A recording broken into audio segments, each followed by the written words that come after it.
ভারত বাংলাদেশে এই গণঅভ্যুত্থান পরবর্তী সময়ে হস্তক্ষেপ করেছে এবং আমরা বাংলাদেশের নাগরিকরা শেখ হাসিনাকে শুধু তারাই নাই, ভারতের এই সেটআপকেও আমরা নড়বড় করেছি, নষ্ট করেছি।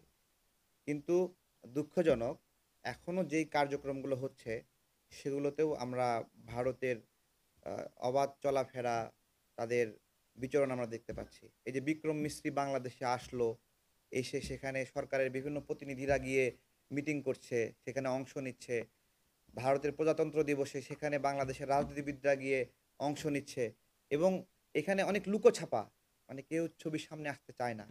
তো এই ভারতের এই কার্যক্রমগুলো বন্ধ হয়নি আসলে। আমরা জুলাই পরবর্তী সময়ে এটা আশা করেছিলাম এটা বন্ধ হবে, কিন্তু এটা হয়নি। কেউ ক্ষমতায় আরো ভালো সময় থাকার জন্য ভারতের সহযোগিতা নেওয়ার চেষ্টা করছে, তৎপরতা দেখাচ্ছে। আবার কেউ ক্ষমতায় আসার জন্য করছে। আমরা আমাদের সার্বভৌমত্বের সংকট ওই জায়গায় যে আমাদের যারা ক্ষমতায় আছে তারা আরো থাকতে ভারতের সহযোগিতা চায়, আর যারা আসতে চায় তারা আসতেও ভারতের সহযোগিতা চায়। আমরা এই জায়গাতেই কথা বলছি যে সবাই যেন বাংলাদেশের জনগণের উপরে ভরসা রাখে, আস্থা রাখে, তাদের মাধ্যমে ক্ষমতায় আসার একটা ট্রেন্ড চালু হয়। আপনারা দেখেছেন যারা এই জুলাই গণ অভ্যুত্থানে অংশ নিল, যারা মজলুম, তারা কিন্তু এই সরকারের অংশ হয়নি, তাই না? আবার কারা অংশ হয়েছে? যারা জুলাই গণঅভ্যুত্থানে অংশ নেয়নি। তাহলে যারা জুলাই গণঅভ্যুত্থানে অংশ নেয়নি, তারা রাষ্ট্রের কর্তৃত্বের জায়গায় আসলো কিভাবে? তারা কারা? তাদের পরিচয় কি? এই বিষয়গুলোও কিন্তু অনেক লুকোছাপা আছে। তো এই জায়গায়, জায়গায় আমরা ভারতের ছাপ দেখতে পারছি। তাদের নজরদারির ছাপ, তাদের কর্তৃত্বের ছাপ, যেগুলোর মাধ্যমে তারা কই থেকে আসলো আমরা কেউ জানি না। কিন্তু এটা সত্য, তারা জুলাই গণঅভ্যুত্থানে অংশ না নিয়েও জুলাই গণঅভ্যুত্থানের বেনিফিশিয়ার হয়েছে। কিছু ফ্যামিলির মানুষ খুবই পরিচিত। কেন পরিচিত? ঘুরে ফিরে এই মানুষগুলোকে বিভিন্ন দলের প্রোগ্রামে দেখা যায়।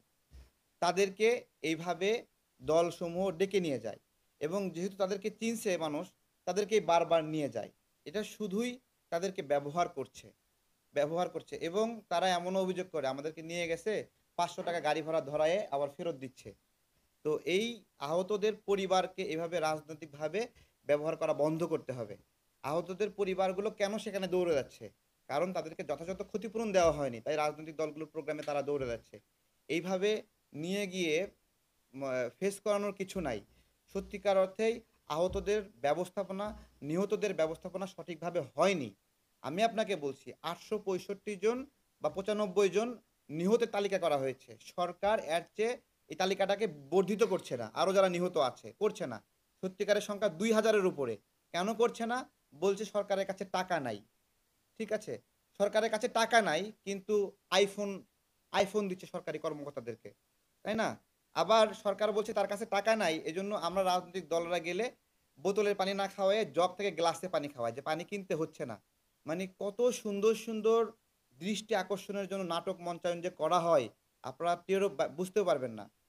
তাই না? এই যদি হয় যে গ্লাসে পানি খাওয়াবে, এখানে আপনি ২ টাকা বাঁচাতে যাচ্ছেন, কিন্তু সরকারি কর্মকর্তাকে আপনি আইফোন দিচ্ছেন, ওভার ওভার বেনিফিট দিচ্ছেন কেন? এটা কিন্তু শেখ হাসিনারও একটা স্টাইল ছিল।